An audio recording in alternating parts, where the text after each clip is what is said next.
The Economist.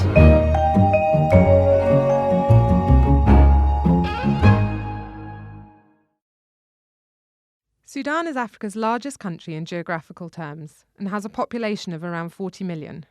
Since Sudan's modern borders were drawn up by the British last century, it has been very much a country of two halves. The south is more suited to farming thanks to its wetter climate, whereas the north is sparsely vegetated or desert. Tribal and religious divisions have also highlighted the north-south split.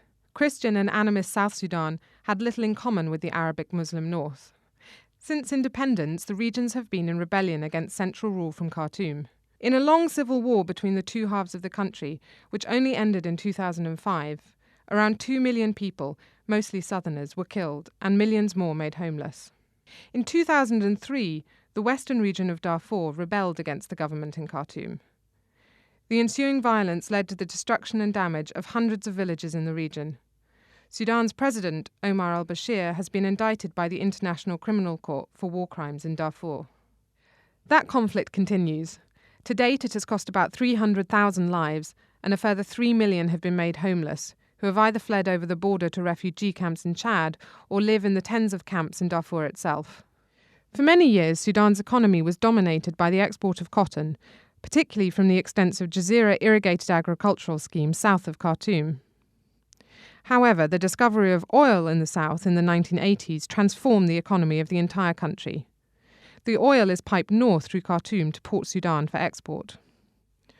Oil production has risen from a trickle in 1999, when exports first began, to a 490,000 barrel a day industry today. This has been reflected in the country's export revenues, of which oil now makes up 94%. However, most of this new wealth has flowed only to Khartoum and the centre of the country, adding to the resentment of the regions against the ruling elite. The rapid development of the oil industry also saw a reorientation of Sudan's foreign policy. China is now Sudan's principal export market and development partner, investing billions of dollars in building roads and bridges in exchange for oil.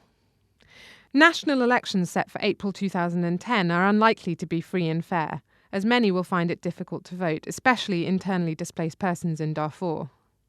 South Sudan, however, may become the ruler of its own destiny in 2011, when it holds a referendum on whether to secede from Sudan altogether.